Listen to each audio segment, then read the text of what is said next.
10 menit podcast karena podcast lama-lama capek ngeditnya, capek mikir. Dia Mukti di sini, tepuk tangan. Penonton bayarannya udah pada ngerti nih. Bagus. Sekali lagi tepuk tangan. Emang enak jadi bos di sini. Kalau ketawa bersuara aja nggak apa-apa. Jangan ragu-ragu. Oke, Dia Mukti di sini dan ini dia 10 menit podcast. Ada Kak Nur Ain Husin. Ya. Seneng loh bisa ketemu lagi. Amin. Kita ketemu yang ke berapa puluh kali? Kedua. Dua kurang 0. Aku tuh waktu kita sempat ngobrol di Bruga waktu itu. Iya. Aku tertarik dengan obrolan itu karena kita mau bahas tentang agak ngeri-ngeri sedap juga sebenarnya kalau mau dibilangin. Karena kita mau bahas tentang kasus yang sebenarnya ini banyak cuma tertutupi. Benar. Kasus Masih tabu Iya, gitu. masih tabu. Kasus bunuh diri, kita bahas kasus bunuh diri. Benar. Aduh. Jangan gitu dong. Hatinya tuh di sini. Aku tuh mikirin topik ini tuh berhari-hari loh sebenarnya. Apa yang dipikirkan? Aku tuh sebenarnya kepikiran karena apa? Karena aku takut salah gitu. Salahnya ada di sisi apa? Salahnya gini, kan banyak masyarakat yang masih tentang kasus ini tuh kayak Aib. kayak gitu. Tapi ternyata setelah aku buka datanya ternyata besar banget. Benar. Yang terdata pun besar. Benar. Dan yang tidak terdata pasti lebih banyak. besar. Iya. Kayak gitu. Itu yang aku ya udahlah kemarin kan aku udah tawarin beberapa topik ya. Benar. Pada akhirnya aku ambil untuk ya udah deh ambil ini aja gitu. Benar. Dan sebenarnya aku belum kuat mental sebenarnya untuk bahas ini. Kenapa belum kuat mental? Ini kan topik yang harus kita address ya, yang harus kita sikapi. Karena kan ini kan benar-benar berlaku di society kita, di komunitas kita. Jadi kan ngapain ditutupi? Mending kita mengenal, mengetahui supaya kita bisa menyikapi, kita bisa ngambil tindakan apa, action apa, bukan hanya biarkan begitu aja sampai melebar-lebar gitu. Soalnya gini, pertama aku agak ngeri juga dengan yang namanya suicide. Iya, ngeri karena wah ini apa ya, secara aku dibesarkan secara agama gitu ya. Memahami soal itu, tapi ternyata itu ada gitu dan itu jumlahnya besar. Aku semalam tuh sempat baca-baca dan aku dikasih data sama teman aku namanya Sari Wisudawati. Iya. Iya, orangnya di sini. Ya, terima kasih Mbak Sari. Ya. Boleh tepuk tangan? Asik. Juru orang tepuk tangan tuh enak banget. Jadi sekitar kalau di Indonesia itu angkanya itu sekitar 2,4 per 100.000 penduduk. Benar. 2,4. Dan itu bukan angka kecil loh itu. Benar. Memang rata-ratanya sebenarnya kan memang banyak ya kasus. Yang tidak terdaftar itu katanya itu hampir 4 kali lipat daripada apa yang kita ada di data sekarang. Jadi kasus bunuh diri itu banyak, terutama di dunia kita yang sekarang nih, generasi yang sekarang nih terlalu rentan. Karena cara pendidikannya, asuhannya itu yang tidak benar. Kalau kita yang dulu-dulu di usia-usia aku lah ya, aku kan udah tua ya. Jadi kita itu diasuh tuh keras, bagus. Jadi kita itu dicampak kemana pasti hidup. Sedangkan anak-anak sekarang dimarah sedikit balik udah depresi. Putus cinta depresi. Itu mau bunuh diri ya, depresi. Iya. Apalagi ditinggalkan nikah itu pun depresi. Oh, itu lebih lagi. Jadi diomongin sama tetangga juga depresi. Segala-galanya dijadikan topik depresi. Tetapi tidak mengenal perbedaan antara depresi atau hanya sakit hati. Nah, berbeda itu depresi sama sakit hati. Iya, sakit hati itu hanya waktu itu kita menanggapi, kita tidak puas hati ya udah. Tetapi kalau depresi benar-benar itu down, itu sedih, itu apa mau bunuh diri segala macam. Beda dia. By the way ini informasi dulu ini sebelum kita berlanjut. Kak Ain aku panggil ya. Kayaknya apa Mbak Ain sih? Kak Ain ya. Kak Ain ini PhD S3. Ya. S3 aja konsennya tentang psikolog anak. Nah, ini pas nih. Kenapa aku mau bahas itu? Karena memang ternyata pola didik itu berpengaruh ternyata untuk kasus suicide ini ya. Benar. Karena kan anak itu apa yang diajar dia di bawah umur 7 tahun itu yang akan dibawa untuk membuat keputusan dan cara dia menjalani kehidupan sampai dia dewasa. Jadi apa yang kita tunjukkan sekarang, anak itu menyerap dan ini yang menjadi patokan bila dia harus membuat keputusan tentang suatu perkara, dia akan berdasarkan apa yang dia diajar di bawah usia 7 tahun tadi.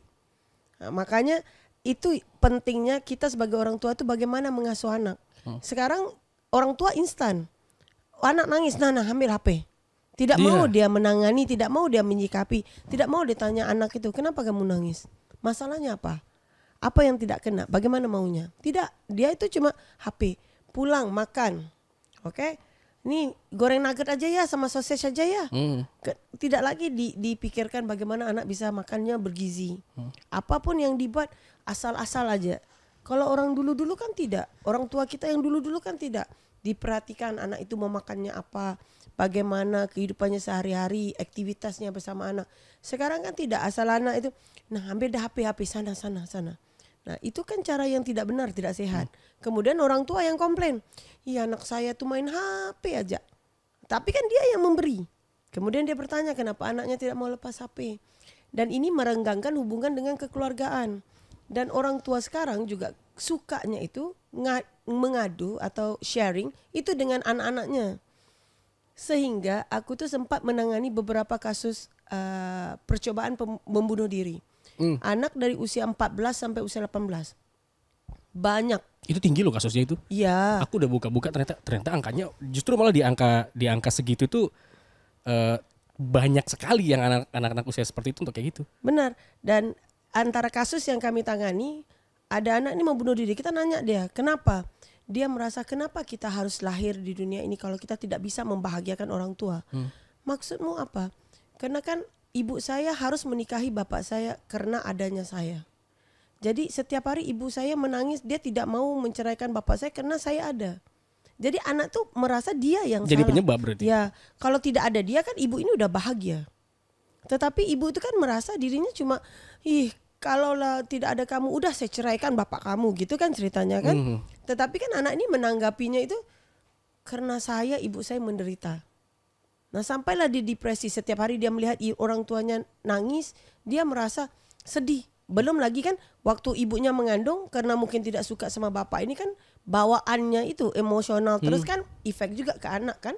Jadi bila anak itu lahir kan juga ada emosi-emosi ibu yang kebawa ke anak. Udah dia sensitif atau rentan dari kecil, ditambah dengan omongan begini kan jadi beban ke anak itu. Nah, itu yang salahnya dari parenting juga. Bingung. Kenapa bingung? Enggak, soalnya kok gini. Dan itu ada ternyata. Banyak di lingkungan yang ternyata kayak jadi hal yang biasa aja, tapi ternyata itu bahaya juga ya. Iya, memang bahaya kalau di dunia yang sekarang ini yang semua orang lebih mementingkan diri. Semua orang mau cepat dan mementingkan diri. Tidak lagi kita tahu siapa tetangga sebelah. Tetangga itu tidak keluar 2 hari dari rumah, kita juga tidak ambil peduli. Tidak kita tahu kalau tiba-tiba tetangga itu pulang rumah dengan keadaan sedih, kita juga tidak tahu. Jadi ada perbedaan antara kepo dengan mengambil berat. Kepo tuh beda lagi kan, sibuk semua orang pakai ini, semua diomongin. Tetangga punya ini kulkas baru tuh. Ya benar kan, tukar, suami baru tuh. Jadi maksudnya itu kan kita masih harus monitor, tetapi jangan sampai melewati batas bahwa itu adalah kepo, mengambil tahu urusan yang bukan hak kita. Tetapi kan kalau kita melihat dia susah, dia depresi, kita bantu dong, tanya. Tetapi kan banyak orang kan tanya terkadang kan hanya mau melihat kita gagal supaya bisa ditepuk tangan. Maksudnya gini, kadang-kadang ada orang berpura-pura mengambil berat. Kenapa kamu ya? Dia mau mencukit cerita.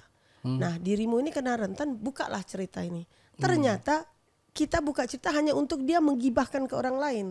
Untuk dia, kan benar, dia enggak benar orangnya. Happy dia melihat kegagalan orang. Kan nama depresi ke orang. Itu jadi faktor-faktor untuk orang jadi mengambil keputusan untuk bunuh diri. Bunuh diri itu ada 2 kalau menurut aku. Pertama karena bawaan. Bawaan itu berarti secara genetik dia punya penyakit seperti bipolar segala macam. Nah, yang kedua itu hanya karena depresi.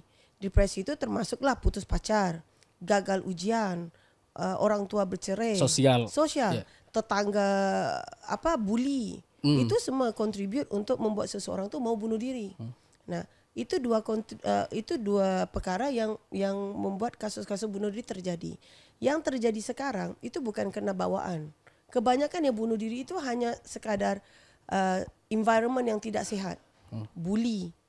Yang ngomongnya ndak, kamu tuh jelek, itu aja bisa bikin orang tuh depresi sampai mau bunuh diri. Hanya sebatas kata kamu tuh jelek. Itu karena kalau misalnya kita mikir perasaan seseorang ya, Itu apakah karena dia tidak bisa mengelola perasaannya dia, atau memang karena dia udah dapat terus-terusan. Terus apa sih yang dirasain sama mereka orang-orang yang kayak gitu tuh? Aku kebetulan antara orang-orang yang pernah melewati fase fase depresi dan mau bunuh diri ini. Kain. Ya, dan aku itu manusia yang tipenya tidak pernah punya niat untuk hidup. Nah, dari aku merasa dunia ini terlalu complicated, terlalu susah, terlalu kejam. Apa sih yang enaknya hidup di dunia begini? Nah, jadi tidak pernah ada niat untuk hidup. Itu dari kecil kan. Cuma bila semakin aku dewasa, itu bawaannya semakin berat. Ternyata bila kita diagnose, oke, punya kelainan. Nah, dari situ setiap tahun aku buat percobaan bunuh diri. Sehingga 4 tahun terakhir. 4 tahun terakhir ini. Ini tahun 3 tahun terakhir ini. Berarti dari tahun 2020. Berhenti itu terakhir, percobaan bunuh diri itu. Setiap tahun itu coba bunuh diri karena tidak mengerti tujuan saya hidup apa. Kenapa saya mau dibagi hidup dalam dunia begini? Orang tidak menghargai, kita buat apa tidak cukup, ekspektasi. Semua orang ekspektasi kalau harus jadi pintar, harus berjaya, harus begini. Itu ekspektasi yang orang tua letakkan ke kita itu satu beban yang berat untuk anak. Jadi aku juga pernah punya narasumber kayak gitu, Ya. Kak Ain. Ya. Jadi aku pernah produksi dokumenter waktu itu tentang orang skizofrenia. Ya. Dia dapetinnya seperti itu. Iya. Jadi kalau kita kan ya, tapi kan orang tidak mengerti ya, mengerti bagaimana rasanya. Sama kan kayak anak-anak yang buat cutting, yang ngiris-ngiris kulit itu. Okay. Nah itu anak-anak itu sekadar mencari perhatian. Dia menyakitkan diri. Ini berdasarkan pengalaman ya. Oke, kalau pengalaman aku yang dari kecil aku main sayat kulit itu karena walaupun aku berada di lingkungan yang ramai, aku merasa aku tuh very invisible, tidak kelihatan. Jadi aku tuh merasa aku tuh tidak ditanggap, tidak dipandang, invisible banget. Butuh perhatian untuk dilihat berarti. Jadi bila kita potong itu, kita melihat darah itu di mataku, itu menandakan saya itu masih bernyawa. Itu pandangannya kita, itu persepsinya kita. Kita masih bernyawa. Dan kita juga mencari perhatian dengan buat begitu supaya ada yang menanggap. Kalau benar kita mau bunuh diri, ngapain sayat di sini? Kan potong aja di nadi, benar-benar potong. Gitu, berarti kenanya itu percobaan berarti ya. Benar. Tapi kalau sayat itu sebenarnya lebih kepada sakit itu, kesakitan itu. Mau merasa sakit supaya tahu kita itu masih bernyawa, masih hidup, masih nyata. Kita itu wujud, tidak seperti yang kita merasa bahwa invisible banget. Kita memang merasa benar-benar kita itu invisible banget. Tidak ada yang melihat kita. Sedangkan kita di dalam kelompok yang banyak orang ini, tetap kita merasa tidak ada yang perhatiin saya, tidak ada yang mengambil berat tentang saya, yang care tentang saya. Sehinggalah kita buat begitu. Kesakitan itu membuat kita tahu bahwa kita masih hidup. Darah itu adalah bukti nyata bahwa masih ada darah yang mengalir. Segitu pandangannya kita. Nah, sehinggalah kita buat yang begitu-gitu. Apa sama semua yang dirasain sama orang-orang yang mau bunuh diri gitu? Kalau yang saya itu rata-rata kita sama. Itu poinnya. Mau dia menidakkan itu tetap sama. Rasa kesakitan itu yang buat dia merasa bernyawa. Nah, tapi kalau bunuh diri itu berbeda-beda. Nah, tidak sama. Karena aku baca, jadi ada perbedaan antara korban bunuh diri. Kita sebut korban apa pelaku jadinya? Seharusnya pelaku ya, bunuh diri ya. Ya. Pelaku bunuh diri sama pelaku percobaan bunuh diri. Jadi ada dua tuh. Yeah. Dalam di artikel itu memang dibagi dua. Ada yang pelaku, ada yang percobaan bunuh diri. Dan memang angkanya ya sama-sama besar itu. Yeah. Dan kayak tadi misalnya Kak Ain bilang, aku bisa simpulin kalau misalnya itu kurang perhatian kah? Sebenarnya banyak faktornya. Kalau dari sisi aku, karena aku ada bipolar, maka itu jatuhnya kebawaan. Jadi aku itu tidak bisa kontrol certain emosi itu tidak bisa aku kontrol. Jadi orang yang normal ada high, ada medium, ada low. Kalau aku cuma ada high dan low. Dan kita harus ngambil obat atau apa untuk kita bisa berada di medium supaya kita bisa bergerak dan beroperasional seperti orang biasa. Jadi kita bisa terlalu happy atau terlalu sedih. Mood swingnya? Ya. Jadi kalau terlalu sedih itu memang thought of bunuh diri itu pasti ada gitu. Nah, itu yang memang bawaan, yang agak susah untuk kita kontrol. Yang satu lagi tipe kena depresi tadi. mau bunuh diri karena tertekan, karena hutang banyak atau lingkungan yang pressure. Nah itu ada lagi dan itu bisa kita sikapi. Percobaan itu biasanya orang yang mencoba ini yang tidak berjaya ini biasanya dia tidak mau mati. Dia cuma mau perhatian. Dia udah tidak mengerti bagaimana saya dapatkan perhatian kamu ke saya gitu loh. Jadi haruskah saya buat dulu untuk saya bunuh diri baru kamu mau perhatiin saya? Sehingga itu jatuhnya percobaan. Karena itu ada orang yang mau bunuh diri itu dia potongnya bukan di nadi. Potongnya di lengan atas, di apalah di samping telinga, paha gitu. Bagaimana matinya? Kan kalau benar niat itu tidak ada basa-basi, tidak ada lagi menunggu waktu, dia pasti jadi karena pasti mind udah lost. Kalau benar-benar dia niatan bunuh diri itu mind pasti udah lost, udah tidak normal dah, udah tidak bisa berpikir secara logika. Tetapi kalau dia masih bisa mengatur, kalau saya mati nanti kayak aku pernah berpikir, saya mau bunuh diri di depan rumah sakit supaya di saat saya bunuh diri saya, otomatis organ saya bisa diambil untuk menyelamatkan orang lain.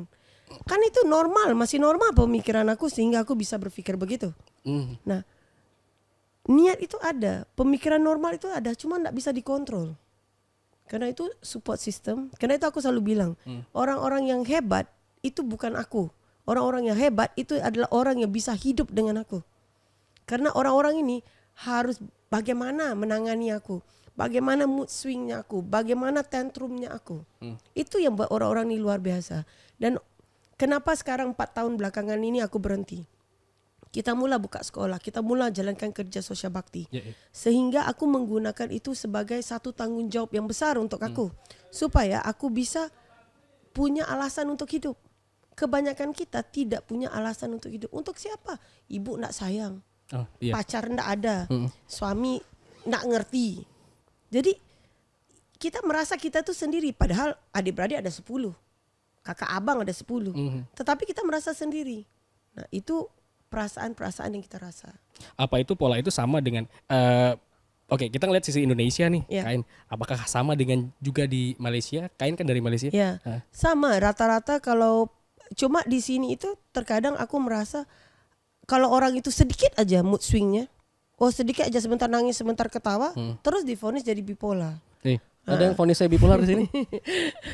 Karena saya dibilang moodnya roller coaster kayak gitu. Kadang-kadang diem, kadang-kadang siapa tuh? Itu faktor berbeda dia kalau cowok kan. Nah, tapi kan kalau kita memandangnya memang begitu. Rata-rata sama. Rata-rata penyakit, enggak ada orang diabetes ini dengan diabetes di Malaysia itu beda. Sama, sama ada betul, tetap betul, kencing manis betul. gitu kan. Cuma penanganannya, support sistemnya, faktor-faktornya sama juga berarti. Faktornya pasti sama. Cuma kan mungkin di sini lebih banyak isu-isu yang kalau kayak lebih sepele. Kalau di negara luar tuh mungkin tekanannya tuh lebih besar. Pressure-nya beda. Kalau di sini kan pressure-nya mungkin sekadar putus cinta udah mau bunuh diri gitu. Putus cinta. Ya. Kemarin juga. Ketawa aja nih. Ya, kemarin juga ada anak yang ngotot minta dinikahin, tidak diberi, mau bunuh diri padahal dia masih di bawah umur. Iya, aku sempat tahu. Kan itu kan tinggal diomongin ke anak. Aku tuh tidak mengerti ya, kenapa kita sebagai orang dewasa kok takut dengan anak? Kok anak yang mengatur kita, bukan kita yang ngatur anak? Kok aku familiar ya? Terkena ya. Aduh, kena langsung ini. Ya. Jadi maksudnya kan kita yang ngatur anak karena dia masih kecil, dia masih belum bisa membuat keputusan untuk banyak perkara. Kita yang bagi dia input supaya dia bisa. Untuk yang sakit mental ini, yang untuk bunuh diri segala macam ini bukan sekadar hanya mentalnya aja. Pemakanan, lifestyle itu harus dirubah. Dulu aku kalau ketemu psikiater itu ngomongnya itu harus dekat dengan Tuhan, harus sholat gitu kan. Kalau dulu dia ngomong gitu kan, aku keluar itu dari ruangan tuh, kalau begitu besok-besok saya kena diabetes ya, saya nggak usah pakai insulin, saya tinggal sholat aja hidup saya gitu kan, kita marah-marah gitu kan. Tetapi setelah 15 tahun lebih aku divonis untuk bipolar, ternyata lebih ya, aku mungkin 20 tahun ya udah kita vonis, karena aku lupa umurku udah 45. Jadi kita itu mulai merasa bahwa enggak kita ngerti bagaimana cara Tuhan itu bergerak. Tetapi di saat kita mendekatkan diri dengan dia, ada perubahan yang kita bisa lihat. Bagaimana untuk menjelaskan itu secara medis aku enggak bisa. Tetapi mukjizatnya atau miracle-nya ada di situ. Dan di samping itu kita merubah. Sebenarnya ya jujur ya. Walaupun aku begini ya, kita ngomong kalau balik ke tata tertibnya hidupnya Islam, itu baik dah pemikiran tuh. Maksudnya begini, alkohol juga contribute untuk rasa bunuh diri. Yeah. Oke, sama dengan narkoba. Ini kan perkara-perkara yang tidak baik. Yang nongkrong tidak tidur, pergi party malam segala macam, bergaul dengan orang yang tidak. Itu semua kan contribute untuk bunuh diri. Tapi kalau kita maintain a good lifestyle, oke, makannya bagus, tidurnya tertib, lingkungannya bagus. Kalau kita bergaul dengan 5 orang yang pintar agama, kita akan jadi orang yang ke-6 pintar agama. Kalau kita bergaul dengan 5 orang pintar, kita akan jadi orang yang ke-6 untuk pintar. Kalau kita bergaul dengan 5 orang bodoh, kita akan menjadi orang yang ke-6 yang bodoh. Jadi tergantung di mana kita lilitkan diri kita. Dalam ajaran Islam pun ada yang seperti itu ya. Kayak antara pedagang parfum dan pandai besi. Kalau pedagang parfum ya seenggaknya kita dapat aroma wanginya. Kalau pandai besi ya minimal kita dapat bau aromanya juga gitu, dan baju bolong dan lain sebagainya. Jadi maksudnya itu kalau yang tentang kasus bunuh diri ini sebenarnya harus disikapi. Mental health adalah sesuatu penyakit yang antara kontribusi besar dalam faktor kematian. Kalau dulu kan cuma jantung. Nah, sekarang kan keempat kalau nggak salah. Ya, sekarang masih top 5-nya kan. Top 5. Jadi itu harus kita pandang itu, jangan kita ambil sepele. Jadi di saat orang bilang dia stres, dia depres, jangan terus mati sudah. Tapi kan orang tua, aku nggak bilang orang tua sekarang ya, tapi banyak yang mengesampingkan masalah kesehatan mental itu kan. Karena tidak mau menerima hakikat. Karena kalau anaknya dibilang punya masalah mental, itu kan refleksnya dianggap kesalahan gila. Orang tua. Jadi kan malu anak saya gila. Jadi daripada merawat, lebih baik kita diam, biar sudah. Kan? Jadi itu yang memperpanjangkan perkara. Tapi kan ada juga orang tua yang paranoid. Anaknya enggak ada apa-apa, ya anak saya itu suka menyendiri, gila kali dia ya. Anak saya itu suka tidur jam 11 malam, gila kali dia ya. Jadi kan ada juga orang tua yang paranoid banget. Jadi harusnya itu dimonitor itu secara sehat. Bukan harus dibawa anak-anak itu ke psikiater segala macam, itu tidak. Coba kan aja di rumah setiap hari apa, katalah hari Kamis, hari keluarga. Hari Kamis itu anak itu dibenarkan dia untuk membeber apapun itu tentang dia mau, masalahnya dia. Kita sebagai orang tua hanya diam. Kita tidak bisa ngomong apa, kita tidak bisa judge dia, kita tidak bisa buat apa-apa. Kita hanya dengerin dia. Kita bagi dia waktu untuk mengeluahkan unek-uneknya. Kita bagi dia kesempatan bahwa kamu saya bagi berbicara. Udah, kita tanggapi, kita sikapi secara baik sebagai orang tua. Seminggu sekali aja udah cukup. Anak itu akan merasa dirinya dihargai dan didengarin. Nah, secara dia makin besar, hidupnya akan semakin sehat. Tidak lagi yang berpikiran mau bunuh diri, dan kita mengajar dia agar kuat. Kuat dalam menghadapi hidup ini. Kebanyakan orang kan selalu life is sunshine and blue sky. Hidup bukan sunshine and blue sky. Life is hard. Harus benar-benar kuat untuk hidup. Bukan ya sayang ambil. Mau mainan anak ini ambil. Kan enggak begitu. Iya betul. Nah, harusnya kita jadi orang tua, kita itu mengajar bagaimana anaknya harus kuat. Itu tanggung jawab kita sebagai orang tua. Kita itu harus memberi edukasi yang bagus. Kita itu harus bagi pendidikan agama yang bagus. Bagaimana survival skill yang bagus. 3 perkara harus kita bagi ke anak. Setelah itu 18 tahun dia akan membuat jalan dan keputusannya sendiri. Dan kita harus percaya dan kita harus pede bahwa kita udah mencukupi apa yang dia butuh untuk jalankan hidupnya dia. Oke. Balik lagi ke yang kan ada 2 faktor ya. Ada karena bawaan bipolar sama karena lingkungan sosial. Benar. Di antara 2 itu mana yang lebih ini menurut pandangan awam aku ya. Mungkin kalau misalnya bipolar oke. Ada solusi obat mungkin ya. Nah kalau lingkungan sosial ini kayak gimana Kain? Bercerita, harus ngomong, harus lebih banyak mau terbuka, harus itu tadi kita bilang lifestyle hidup itu harus dijaga. Dan anak-anak itu sewaktu dia membesar itu harus kuat cara kita didik dia. Bukan berarti harus pukul, enggak. Tapi harus kuat. Bagaimana dia bila dia besar putus cinta tidak bunuh diri. Dibully sama teman dibilang hidungnya kembang itu enggak bunuh diri. Kan kalau aku ada sesi seminar kita panggilnya So What. Itu untuk mengajar bagaimana menangani kasus-kasus bully atau apa. Katalah orang bilang, hidung kamu bulat deh, penyok apa dah? Pesek. Pesek. Ya. Emang pesek ya? Tapi kan bagus. Iya, Kan iya. orang itu kan dia merasa hidung dia pesek, dia enggak bagus. Enggak, sebenarnya Tuhan tuh sengaja jadikan hidungmu tuh pesek supaya bisa masuk oksigennya banyak, supaya menyerap ke otak, otaknya bisa pinter. Kan itu tanggapan. Kalau aku bukan begitu. Bukan. Aku bukan begitu. Hidung kamu pesek ini karena hidung saya, lubang saya kecil. Iya. Kalau besar kamu gak bisa bernapas. Oh iya. Kalau kita itu sekarang kita bilang ke anak-anak, kalau orang yang membuli kita mengatakan ya enggak, jawaban cuma satu. So, jadi kan orang tuh akan nanya, iya memang kamu tuh mukanya jelek. So, iya lihat hidungmu. So, kalau kita tidak menjawab dia, dia akan berhenti. Karena kan dia akan mikir, apa lagi saya mau jawab? Dia tidak balas, dia cuma bilang so. Apa saya mau bilang? Jadi dia akan berhenti. Makanya kita bilang apapun itu enggak usah ditanggapi. Yang paling penting itu bagaimana kita mengkuatkan generasi ini. Jangan generasi ini di PHP. Nanti ya, oh ya mau mainan ini, nanti bapak dapat gaji beli. Dapat gaji enggak beli. Aku sering kena kayak lagi. gitu. Ya Allah, ketembak ini. Jadi sebenarnya ini kenanya ke aku semua. Ya. Tapi aku mengalami fase yang itu kayak gitu. Ya mungkin orang tua sekarang mungkin seperti itu ya, atau itu karena aku nggak bilang orang tua aku salah didik ya, aku nggak berani juga nih ntar dibilang durhaka. Kamu durhaka. Dituntut lagi. Iya dituntut.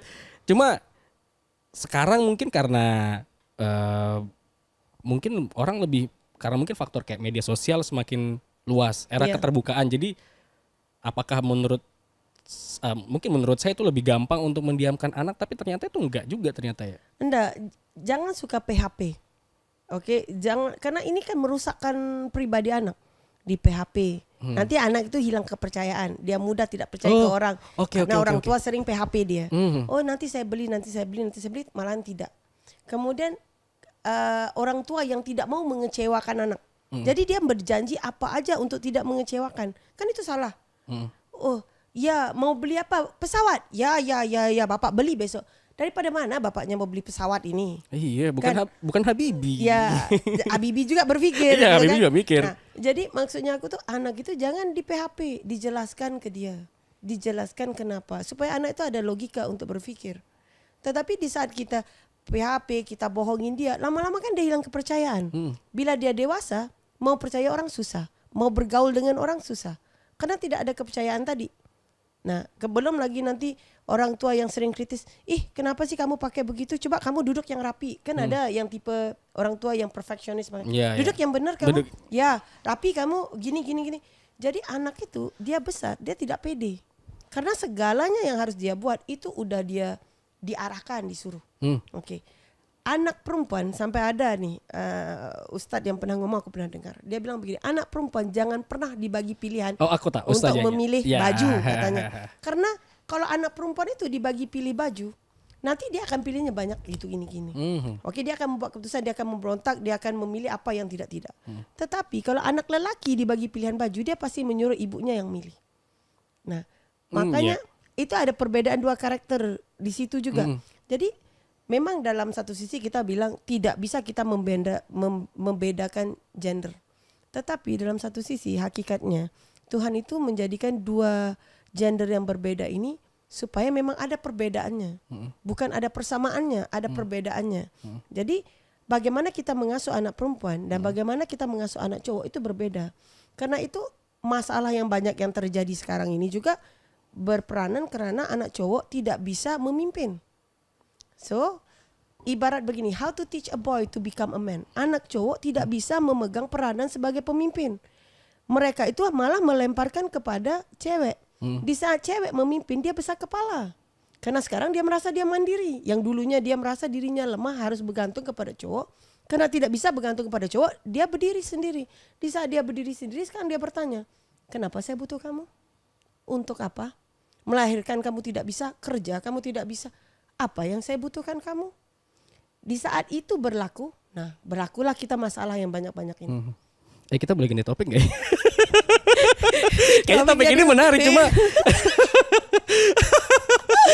topik berbeda ya? Iya, ini sebenarnya ya kemarin kan aku sempat membahas itu juga ya, menawarkan. Cuma karena kayaknya kasus bunuh diri ini kayaknya bukan renyah sih, cuma ini fakta yang harus disikapi dan memang harus ditahu sama masyarakat luas gitu. Iya. Ini disimpan masalahnya, kayak misalnya aku baca artikel gitu, bahkan kepolisian pun juga itu tidak mencatat itu. Iya. Dan bahkan kadang-kadang orang tuanya juga ditanya sama kepolisian, orang tuanya nggak mau jujur. Benar, Kasusnya apa? benar. Itu yang di bawah data lah pokoknya Iya, kayak gitu. data, iya. Kayak gitu. Padahal ini bahaya juga karena menyangkut mental, Nah. kemudian gitu. Apalagi kalau misalnya kita lihat soal gender, aku baca lagi karena aku takut nggak punya data ini Iya, soalnya. iya. Aku baca lagi ternyata laki-laki lebih rentan untuk bunuh diri dan Iya. kasusnya lebih banyak laki-laki. Iya, untuk detik ini karena dia merasa dirinya tidak berguna. Yang seperti tadi aku bilang, ibaratlah cewek. Dulu kita mau pasang lampu aja kita panggil cowok, oh enggak berani, tolong pasangkan gitu. Sekarang kita enggak, kita bisa buat sendiri. Jadi kita itu mengambil terlalu banyak role-nya cowok sampai cowok tuh merasa dia itu Tidak berguna. Dan ujung-ujungnya dia merasa depresi karena mau buat ini tidak diperlukan, mau kerja ini tidak bisa, pendidikan ini tidak ada, orang yang sayangi dia juga tidak ada karena dia tidak ada kerja atau kehidupan. Bagaimana dia hidup? Iya loh. Jangan ikut-ikutan, ya. Iya loh. Jadi kan bagaimana Iya, coba? iya. Jadi kalau daripada itu mereka aja merasa depresi, tekanan ekonomi, tekanan tetangga yang nanti ngomong, ih, nggak berguna sekali suamimu. Tetangga juga ngomongnya kan tidak mikir-mikir gitu kan. Nah, jadi gimana kita menjawabnya nanti? Aku pernah ngobrol. Jadi aku pernah ngobrol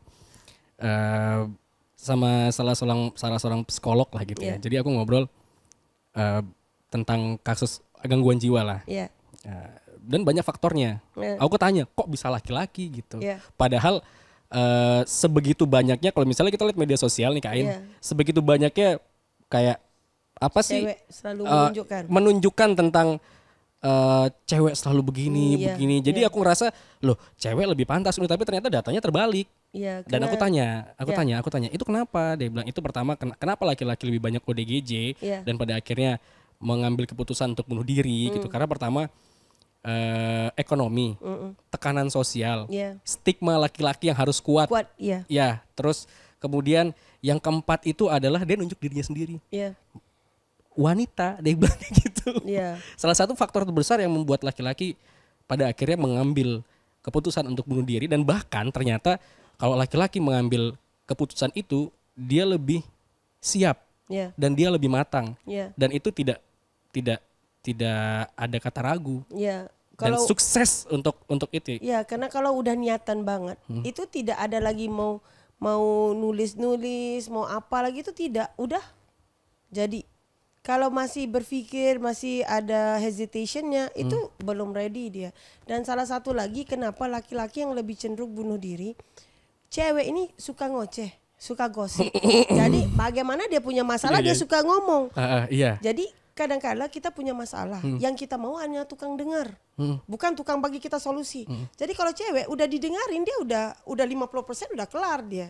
Tetapi cowok kan tidak. Dia mau ngomong kan nggak dia bisa. gengsi.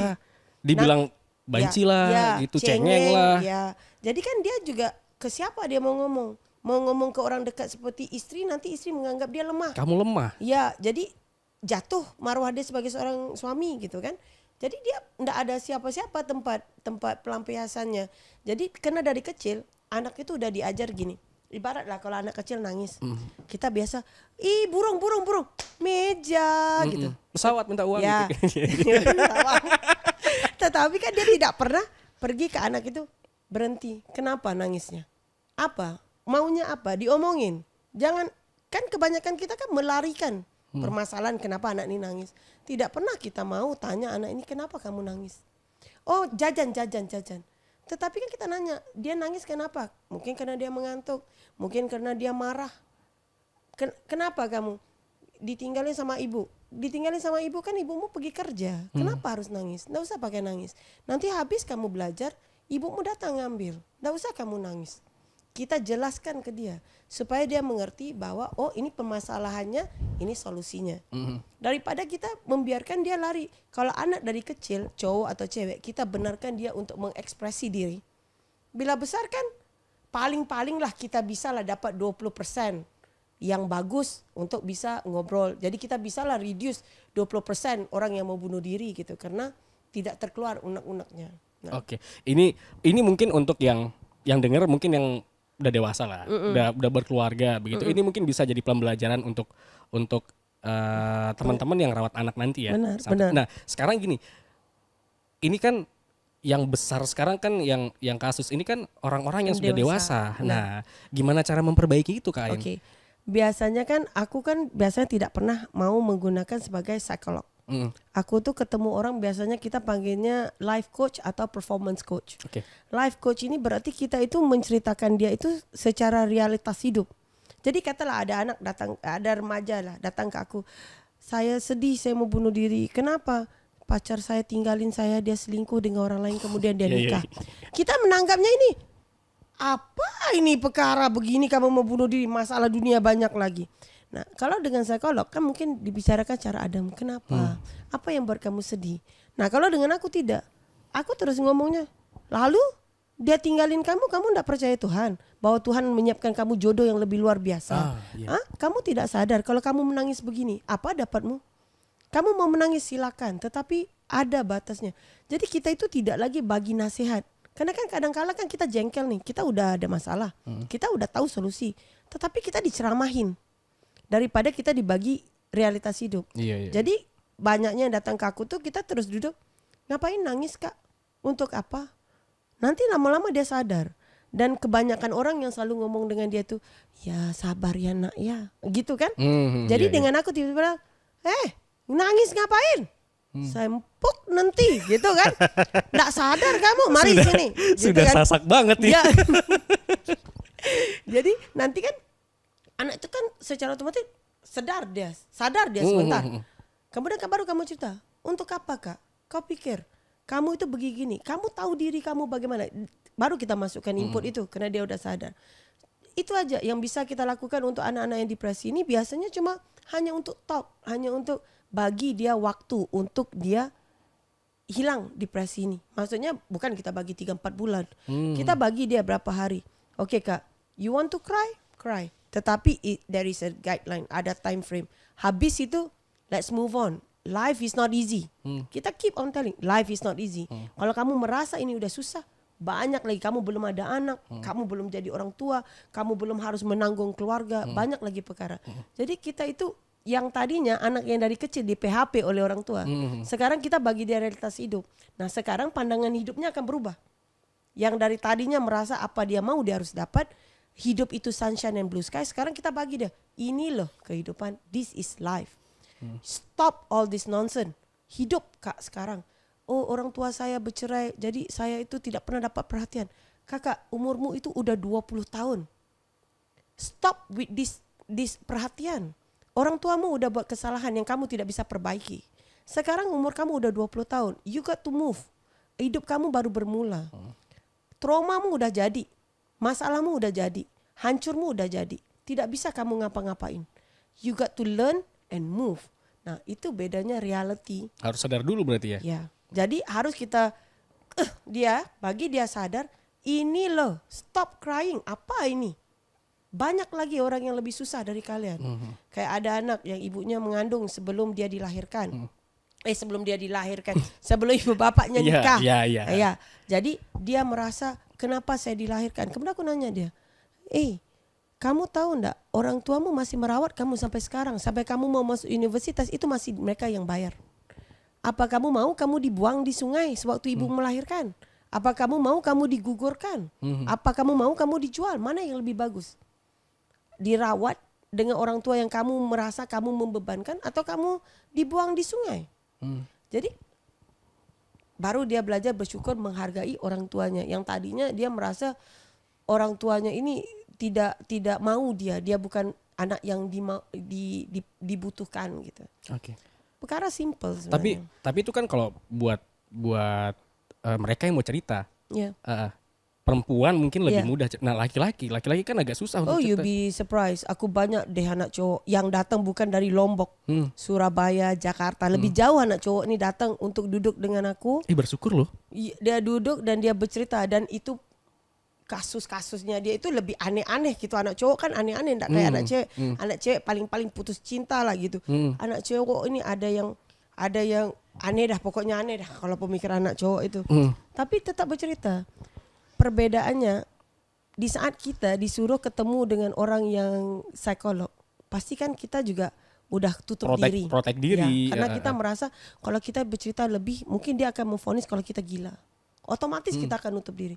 Tetapi kalau kita berasa kita itu bercerita dengan kakak yang lebih dewasa, tante-tante yang lebih dewasa gitu kan, yang lebih berwawasan gitu kan, yang duduknya santai, yang bertatu begini, yang gaul gitu, mungkin dia akan lebih terbuka karena dia merasa karena kan apa yang mereka lalui, aku sebagian besar banyak aku lalui. Sudah dilewati. Ya, untuk aku bisa hidup dan duduk dan buat kerja sosial bakti begini dan ini adem lah, ini consider adem lah. Kalau ndak adem tuh lebih parah kan. Itu aja aku melalui banyak banget. Jadi kalau anak itu bilang dia punya masalahnya dari sisi pacar, aku juga pernah jalanin. Sisi orang tua juga pernah jalanin. Sisi alkohol juga pernah jalanin. Narkoba ndak pernah. Tapi Alhamdulillah. Ya itu amin banget. Kalau sisi lain depresi, anak, cerai, spouse abuse, dipukul sama suami, semua pernah lalui. Jadi pelecehan semua pernah lalui nih kita. Jadi aku tahu rasanya tuh bagaimana. Dan kalau aku ngomong tuh berarti aku bukan ngomong sekadar ngomong. Kan orang bisa ngomong karena dia tidak tahu rasanya. Nah sekarang aku bisa ngomong karena aku merasai. Aku menjalani semua untuk aku bisa duduk di sini. Nah, itu perbedaannya yang kita panggil, aku lebih bagus dipanggil sebagai life coach daripada psikiater. Oke. Ini kan kalau misalnya aku lihat gini, dari segala yang mungkin udah Kain udah lewati ya. Mungkin ada yang berpandangan kayak gini nih. Ya Kain kan psikolog. Lebih mudah untuk melewati itu. Oh enggak. Trauma itu kalau kena itu duduknya luar biasa. Sama kayak perkara-perkara yang kayak katalah seperti pelecehan segala macam. Itu tuh mau kita dokter sendiri kan kalau sakit masa dia operasi ginjalnya? Kan enggak bisa dia. Sama kayak kita. Walaupun kita tahu cara yang benar kan belum tentu kita bisa menanggapi, menyikapi itu belum tentu. Sama aja yang kita tempuh depresinya, ada hari yang nangis, ada hari yang bentak-bentak, ada yang emotional day banget, itu semua ada. Yeah. Oke. Berarti balik lagi ke urusan apa? Parenting tadi berarti ya. Kayak PHP dan lain sebagainya. Aku agak susah mau. Aku bilang apakah takut? Karena gini. Aku pun sebagai laki-laki itu susah untuk cerita gitu. Dan aku mendengar. Kadang-kadang malah jadi orang Indonesia bilang apa tempat sampah. Maksudnya semuanya terima gitu. Apalagi ditambah dengan generasi generasi sandwich yang menanggung banyak hal gitu. Itu kan bebannya lebih banyak juga. Banyak yang cerita tapi aku nggak bisa membantu apapun gitu. Dan aku pun juga susah untuk cerita. Kayak itu solusinya gimana gitu ya. Oke lah untuk aku sendirilah kayak gitu. Kan ini kan termasuk yang bercerita.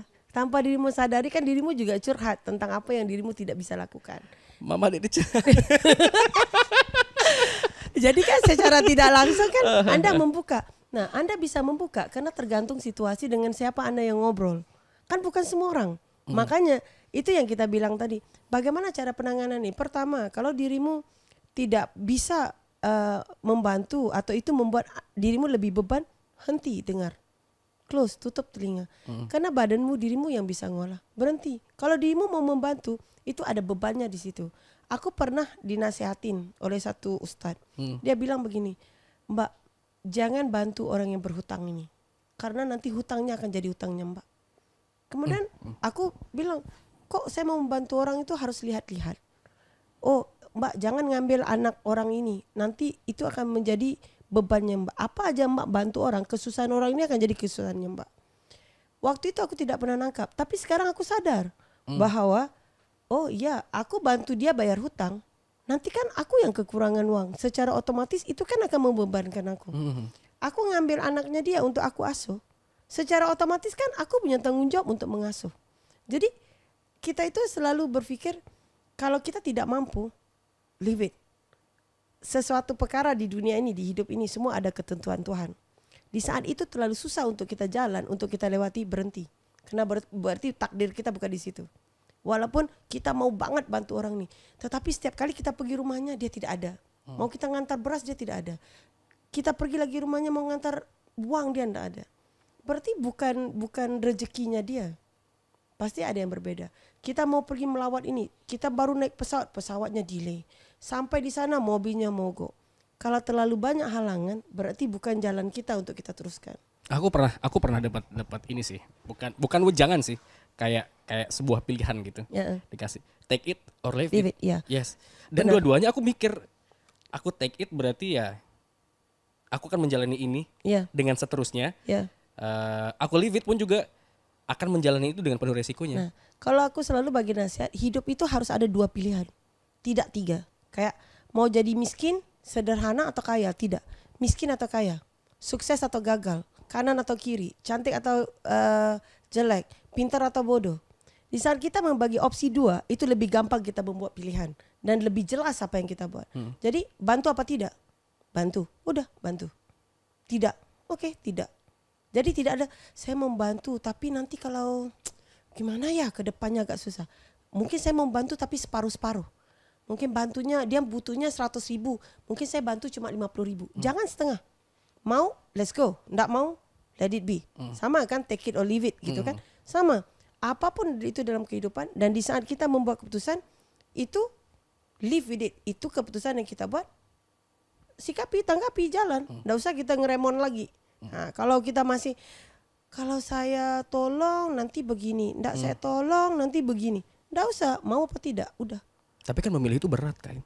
Memang, karena itu dasar bagaimana kita mengajar dari kecil itu harus benar. Supaya pemilihan itu lebih gampang. Oh, aku paham. Kayak yang Kain bilang tadi. Berarti mendidik laki-laki itu memang harus dengan benar. Iya.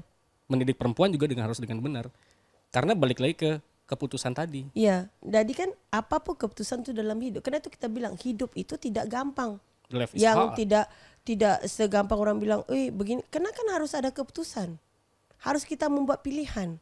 Harus ada opportunity cost. Dalam ekonomi ada opportunity cost. Yang mana kita punya nilai yang sama yang harus kita korbankan satu. Hidup itu tidak bisa have the best of both world. Tidak bisa kita mau enak yang ini dan enak yang ini. Harus satu dikorbankan. Hidup itu tentang sacrifice, tentang pilihan. That is life. Life is hard. Choices that we make. Apapun pilihan yang kita buat, katalah takdir Tuhan udah memilihkan jalan kita untuk ke kanan. Tetapi dia tetap bagi kita pilihan. Maunya apa kamu? Kita jalan. Kita enggak mau ikut ke kanan, kita mau ke kiri.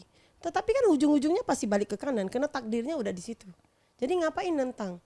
Kalau di usia muda, kita masih nentang. Kenapa saya tidak bisa? Apalagi anak remaja sekarang. Darah muda, ya. Apalagi remaja sekarang suka bertanya, kenapa Tuhan tidak bagi saya keluarga begini? Kenapa hidup saya tidak bahagia? Kenapa gini-gini? Ya aku pernah lo bertanya kayak gitu. Aku bilang begini, selagi kalian itu masih bertanya, kenapa pada Tuhan? Berarti kalian itu belum tahu Tuhan itu relationship-nya denganmu itu apa? Masih belum kalian itu bersyukur. Masih belum kalian itu menerima hakikat hidup. Karena itu masih bertanya. Kalau kalian itu mengerti hubungan Sang Pencipta dengan kita, maka kan kalian tidak bertanya. Karena kan siapa kita untuk meminta apa? Siapa kita untuk ngotot dan bertanya kepada dia kenapa kita tidak dibagi ini? Kan kita harus melihat diri. Sama ada cukup enggak? Apa yang diminta udah enggak kita tunaikan sehingga dia akan memberi apa yang sepatutnya kita terima. Atau kita yang menentukan apa yang kita mau. Apa kita yang menentukan, Tuhan saya mau begini, begini, begini. Kan kita kan tidak bisa meminta. Karena kan kita yang dicipta. Jadi kalau kita tahu posisi kita dengan Sang Pencipta, maka kita tidak pernah akan ngotot begitu, kita akan jalanin. Kalau itu susah, let it be. Itu yang sekarang ini banyak remaja itu tidak mengerti konsep itu. Tapi kan tidak kita salahkan mereka. Karena kan masih muda. Kita dulu muda juga begitu. Ya. Kita harus lalui proses ini untuk jadi begini. Tetapi sekarang ini kita bisa share. Kalau kata remaja sekarang mau skip portion ini dan mau jadi seperti kita yang sekarang, ya silakan, kita udah bagi ilmunya. Tergantung mau terima apa tidak. Nah, kita kan udah lalui, kita udah tahu, jangan buat begitu, nanti begini. Kita bisa share, terima apa tidak. Nah, kalau tidak kan dia jalanin. Kalau misalnya ada orang-orang yang memilih untuk menyerah misalnya. Menyerah kayak ya udahlah ya, nyerah pada akhirnya mengambil keputusan bunuh diri. Yes. Banyak kok. Aku banyak kali kok menyerah. Tetapi Menyerah bisa, jangan salah menyerah. Menyerah itu seharusnya menyerah, pasrah, tawakalilah, redo itu semua ke Tuhan. Menyerah ke dunia, tapi bagus sebenarnya menyerah. Tuhan tuh pasti ada. Kalau kita itu udah menyerah, saya menyerah deh. Saya enggak bisa lagi. Saya enggak kuat lagi hidup ini. Saya enggak kuat lagi tantangan ini. Saya mau mati. Tuhan itu kan tidak pernah menguji umatnya melebihi melampaui batasan umat. Ya. Jadi di saat dirimu menyerah, udah tidak bisa, kan Tuhan kan secara dasarnya mau kamu tuh menyerah. Menyerah dan hanya bergantung kepada Dia, bukan kepada manusia. Oh my God. Dan di saat Anda itu menyerah dan bergantung kepada Tuhan, makanya segala-galanya akan lebih clear untuk kita lihat. Bergantung kepada manusia kita akan kecewa. Bergantung kepada manusia kita akan sakit hati. Jangan bergantung kepada manusia. Sebagaimana Tuhan itu buat kamu itu menyerah dengan ini. Karena Dia udah nunjukkan begini, ini tidak mau ngikut kan. Dia bagi kamu sekuat-kuatnya sampai kamu itu menyerah. Saya menyerah, saya udah tidak kuat. Di saat kamu menyerah, Dia akan tarik dirimu. Harus percaya pada itu. Nah, menjelaskan itu susah, apalagi dengan aku yang bertatu. Siapa yang mau dengar ini? Besok aku dirukyah telingaku. Ini siapa nih? Iya. Tapi bener loh. Iya. Justru malah di saat kita nyerah itu kayak Tuhan tuh kayak nunjukin kamu lupa kalau ada saya gitu. Iya, benar. Karena kan maunya Dia itu balik kamu ke saya. Semua kendali itu ada di saya loh gitu. Iya, saya yang bisa perbaiki, saya yang bisa ngatur, saya yang bisa buat semua. Balik ke saya. Tapi manusia lupa. Dia harus bergantung kepada dunia, kepada benda, kepada manusia lain. Sama kan kemarin ada orang bilang ke aku. Dia bilang, di mana bumi dipijak, di situ langit dijunjung. Sampai kan dia mengandalkan aku itu orang yang tidak punya adab dan adat. Aku bilang, salah. Kalau langit yang dijunjung, hujan yang turun. Di atas langit ada Tuhan. Tuhan yang dijunjung, bukan langit yang dijunjung. Kalau saya langit, Tuhan yang saya junjung, berarti saya akan buat kebaikan di bawah ini. Tetapi kalau langit yang saya junjung, yang jatuhnya hanya hujan. Nah, orang kan tidak mengerti. Tetap kekeh bahwa adab itu harus kita turuti. Tetapi kan itu perkara yang tidak berubah daripada zaman dulu. Sekarang kan mungkin ada toleransinya. Kenapa kita harus kekeh untuk ngikut sesuatu yang kita merasa ibaratnya kita yang lebih tahu? Tuhan aja yang mencipta segalanya tidak menundukkan kita untuk membuat sesuatu, apalagi kita manusia. Ini ceramah apa sih? Topiknya berbeda. Sepi sekali. Tepuk tangan dulu. Yeay. Boleh aku minum dulu boleh? Ini makin akhir makin seru ini. Yeay. Iya karena ya balik lagi ya. Sebenarnya masalah mental ini bukan masalah yang harus dianggap sepele, ya udahlah gitu. Kayak ternyata ya setelah aku tahu tuh banyak aku tahu ternyata kenapa laki-laki seperti itu ternyata karena ada banyak faktor kayak gitu. Dan titik menyerahnya seseorang tuh justru malah di situ tempat titik Tuhan bangun, itu tempat Tuhan tuh kasih tahu saya ada loh. Iya. Gitu. Ngapain kamu nyerah gitu. Benar. Ntar aku minum dulu ya. Aku bingung ngomong apa. Kenapa bingung? Topiknya berubah-ubah ya kita ya dari tadi ya. Enggak sih, cuma pandangannya berbeda. Sudut pandangnya, jadi berbeda sudut pandang. Kayak tadi di awal-awal kayak kita serius ya. Iya. Dia kan begini. Masalahnya kau udah tahu nih. Kalau kita membicarakan tentang masalah nih, kenapa orang-orang ini bunuh diri, kita nggak bakal ketemu solusinya. Tetapi kalau kita sekarang kan fokusnya ke solusinya. Gimana caranya? Solusi itu tidak semestinya tentang bunuh diri tadi. Solusi lain aja bisa membantu. Seperti aku bilang tadi, how to teach a boy to become a man. Bagaimana mensuruh anak cowok itu bisa memegang peranan sebagai seorang pemimpin. Nah, kalau dia memegang peranan sebagai pemimpin, nggak usah kita bilang ngomong tentang sexual case kayak pemerkosaan segala macam, maling segala macam, nggak perlu. Karena secara otomatis kalau dia memegang tanggung jawab sebagai pemimpin, dia tidak akan melakukan kejahatan-kejahatan ini. Secara otomatis ini semua kelar. Nah, cuma bentuknya satu. Bagaimana pembentukan karakter untuk cowok dan bagaimana pembentukan karakternya cewek. Dan cowok dengan cewek harus menyadar kodrat. Kodrat cowok dengan cewek itu berbeda. Aku pengen bahas ini sebenarnya, cuman takut nyinggung ke sisi apa ya? Feminism. Yes, betul. Enggak dia. cowok dengan cewek beda. Karena pada akhirnya tuh kayak gini. Pada akhirnya tuh laki-laki tuh susah mengambil keputusan karena banyak wanita yang ingin mendominasi. Iya. Iya. Tapi gitu. kan harus mandang lagi satu sisi. Perempuan itu mendominasi karena dibenarkan oleh laki-laki yang tidak mampu memegang tanggung jawabnya. Atas dasar laki-laki tidak bisa memegang tanggung jawabnya, makanya cewek ini mau ndak mau untuk hidup dia harus bangun, dia harus memegang tanggung jawab tadi. Nah, jadi yang membenarkan mereka memegang tanggung jawab adalah cowok.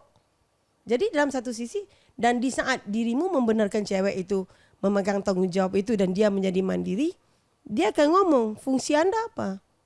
Nah, itu yang jadi cewek itu tiba-tiba, oh saya itu independen, saya itu tidak butuh cowok, saya itu bisa gitu-gitu. Siapa yang ngomong kemarin yang kayak gitu ya? Siapa? Siapa ya? Orangnya keluar kayaknya. Keluar ya, dia lari dulu dia. Tapi dalam satu sisi, harus itu perempuan dengan cowok dengan cewek harus nyadar kodrat. Memang sengaja kita cewek itu begini ya kata-katanya. Cowok itu adalah kepala keluarga. Yeah. Cewek itu adalah lehernya. Oke, betul. Kalau leher bilang kepala jangan muter. Kepala itu enggak bisa muter karena leher enggak muter. Jadi kepala ini tidak bisa bergerak tanpa leher. Secara otomatis yang berkuasa tetap cewek. Tetapi cewek itu tidak bisa melihat posisi itu. Karena tanggung jawab seorang perempuan itu lebih besar, bukan hanya mendidik anak, tetapi menjadi support sistemnya seorang pemimpin. Bagaimana kita menjadi support sistemnya seorang pemimpin? Dengan kita membenarkan dia memimpin. Kalau kita tidak benarkan dia memimpin, bagaimana dia bisa memimpin? Kalau kita tidak beri dia kepercayaan, bagaimana dia mau percaya? Jadi cewek itu juga ada role yang bagaimana kamu itu bisa mengalah. Walaupun kamu tahu kamu itu pintar, sok-sok bodoh aja deh. Biar ini ada. Bukan kita minta, oh perempuan itu kenapa kita harus jadi bodoh untuk enggak. Harus kita jadi lemah. Harus kita jadi, nih tolong dong ambil airnya. Padahal bisa. Laki-laki itu sebenarnya butuh yang manja-manja gitu, yang lebay-lebay abal bukan. gitu. Bukan. Laki-laki itu kayak butuh diperlukan. Iya. Kalau tanya suamiku ya, kita itu ada 3 perkara yang wajib dilakukan setiap hari. Pertama hold hand, pegang tangan. Kedua itu hug, peluk. Ketiga itu cium. 3 perkara yang wajib dilakukan. Untuk anak, untuk kita dewasa menjadi hidup, itu kita butuh sekitar 8 pelukan. Untuk kita menjadi normal, kita butuh 12 pelukan. Untuk kita menjadi luar biasa, itu butuh 24 pelukan. Karena di saat kita dipeluk, ada hormon-hormon kita yang keluar. Yang membuat kita merasa happy, yang membuat kita senang, yang membuat kita selamat dan aman. Nah, itu yang orang susah lakukan. Dia tidak percaya. Sesimpel itu aja. Itu 3 perkara yang semua orang bilang, loh ini gampang dong, cium, peluk, sama pegang tangan. Gampang. Paling susah dilakukan. Apa karena di rumah sering marah-marah karena kurang dipeluk mungkin ya? Cewek itu malah ya, coba ya kita nanya ya yang cewek-cewek ya yang nonton. Kita nanya dia begini aja. Perempuan itu sebenarnya tidak susah. Dia marah, dia nangis, dia mau apa, tinggal peluk. Dia mau nanti kan dia peluk kan pasti dia pura-pura lah, dia nolak. Mau gitu. Ya kan dramanya doang itu, sinetronnya wajib kita. Perempuan tuh wajib ada dramanya. Jadi kan dia nolak-nolak. Biarin dia nolak-nolak, tetap kita peluk. Paling lama 5 menit tuh diem dah dia. Iya, aku denger backsound iya. Ada ya? suara ya. Bener banget gitu. ya. Jadi kan nanti di apa? Dia itu akan kalem, udah kelar. Tapi kan laki-laki bila berantem dia mau keluar dulu. Sedangkan perempuan ini kan dia lagi marah nih. Lagi dia keluar, lagi membuat dia marah. Harus ditanggapi dulu, berbeda itu cowok. Tapi nah ini dia, tadi kita sebelum kita ngobrol kan kita bahas itu ya. Ya asik nih podcast aku jadi panjang nih. Topiknya panjang nih. Yang nunggu jadi ngantuk. Oke, ini tadi sempat kita bahas di luar. Aku ngerasa kayak gini, wanita itu kayak dia butuh marah dulu nih. Butuh meluapkan dulu. Tapi setelah dia marah itu akan selesai. Beda sama laki-laki. Laki-laki kalau udah berantem gitu ya, itu kelarnya lama sampai 3 hari. Aku kalau misalnya disuruh pilih ya, daripada berantem sama istri, mending aku tuh berantem sama laki-laki. Pukul-pukulan deh gitu. Habis. Selesai beres gitu. Ya. Nah kalau udah berantem sama istri ceritanya beda, Kak. Kalau dia jadinya curhat, Iya, yang tadinya bilang tidak bisa curhat, ujung-ujungnya dia curhat. Aku suka ini, tapi deg-degan kalau naik konten. Oke. Tapi kan memang begitu, hakikatnya memang begitu. Tanggap things itu santai. Memang pasti ada berantem. Kebanyakan orang kan merasa berantem itu tidak baik. Sebenarnya tidak. Dari sepat yang kita bilang agree to disagree. Tidak perlu kita agree. Tetapi kan tidak perlu kita agree semua perkara. Kita bisa agree to disagree. Kayak kalau tentang politik atau apa, dia pilih parti A, ini pilih parti B. Dirimu tidak suka parti ini, dia tidak suka partimu. Tetapi kan kita tetap menerima bahwa hakikatnya kamu menerima parti itu, dia menerima parti ini, kita jalan. Nah, agree to disagree. Di dalam hubungan juga begitu. Dan suami satu perkara ya, untuk dia bahagia itu harus buat istrinya bahagia. Apapun itu. Nah, apapun itu. Nah, aku pernah ada teman nih. Dia nih lagi nongkrong dengan kita, tiba-tiba jam 7. Dia letak minumannya, makanannya. Kemana? Saya mau pulang. Kok pulang? Tunggu dong, habisin makan dulu. Enggak, saya enjoy my happy life. Maksudnya kalau saya pulang sampai rumah 7.15, itu saya bakal diomelin 1 hari 1 malam. Daripada gara-gara saya belum masuk air dalam mulut atau makan, mending saya pulang. Biar istri saya bahagia, saya hidupnya tenang. Nah, ya, itu. aku juga begitu. Ya, tapi kan tidak ikhlas ini. Bukan tidak ikhlas. Bukan ikhlas tidak tapi jauh? Ikhlas dong. Ikhlas pakai dong itu beda. Ikhlas sayang. Ini dilihat nih. Ya. Aduh. By the way durasinya udah berapa menit itu? Wah, udah 1 jam. 1 jam. Serius? Kok asik ya?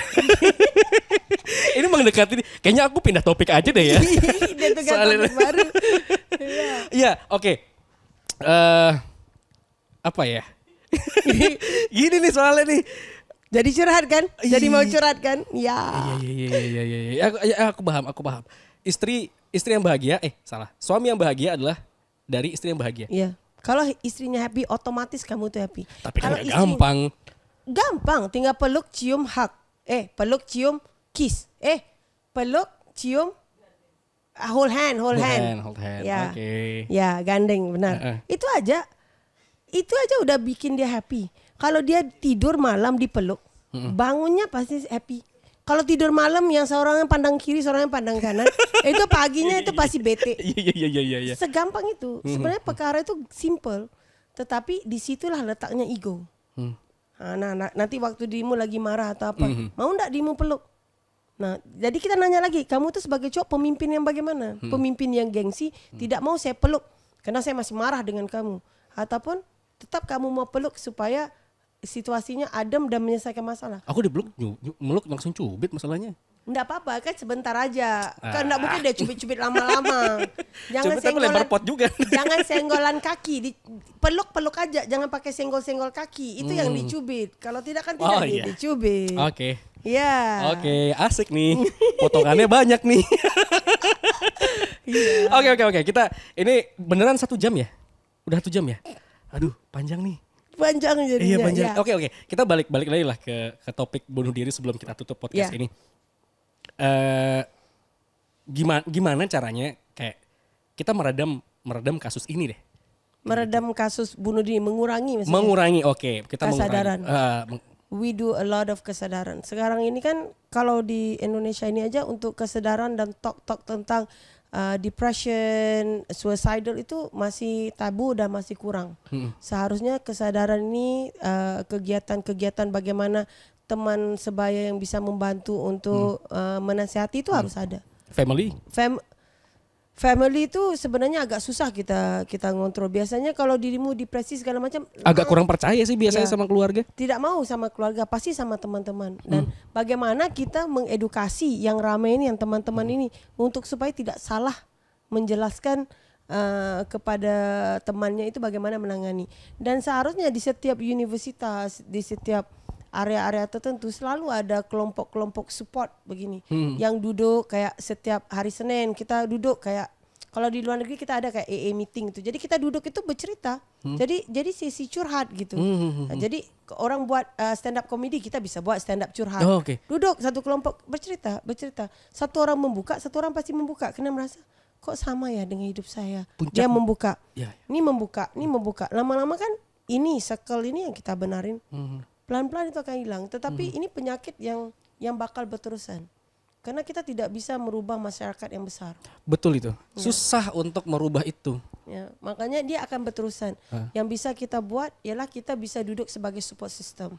Dan bagaimana support system ini berlaku itu harus anak-anak ini datang, come forward, dan lebih banyak orang tua itu berhenti PHP. Kalau benar-benar mau menyikapi ini, kita tunggu 10 tahun lagi. Maksudnya begini. Why 10 tahun? Karena generasi sekarang kan yang kita benarkan, anak-anak sekarang yang kita benarkan. Betul. Jadi 10 tahun ke depan baru mereka mendewasa dan mengerti apa itu depresi. Daripada situ kita lihat dampaknya. Jadi dari sekarang kita mengajar anak dengan benar, parenting teknik yang dengan benar supaya 10 tahun ke depan kita will reduce untuk suicide ini. Oke deh, sebelum kita tutup ada kesimpulan apa nih? Kesimpulannya kata-kata mutiara gitu kayak nutupin pidato. Mutiara ya. Enggak ada, kalau aku sih kalau tentangnya soalnya suicide and everything ini, pertama itu selalu bercerita, it's okay, jangan ada gengsi, jangan ada malu. It's okay untuk depressed, it's normal. Oke, kita tidak mungkin setiap hari akan happy. Ada hari kita akan akan depressed. Apapun itu selalu ingat Tuhan itu ada. Tidak mungkin Dia akan membenarkan dirimu itu melakukan satu perkara yang tidak. Dan di saat dirimu itu udah pasrah, tawakalilah, redo, itu Tuhan pasti membantu. Di saat kita bergantung kepada Dia, Dia tidak bakal mengecewakan kita. Mutiara enggak? Oke. Ya. Hidup terlalu indah sebenarnya. 10 menit podcast selesai.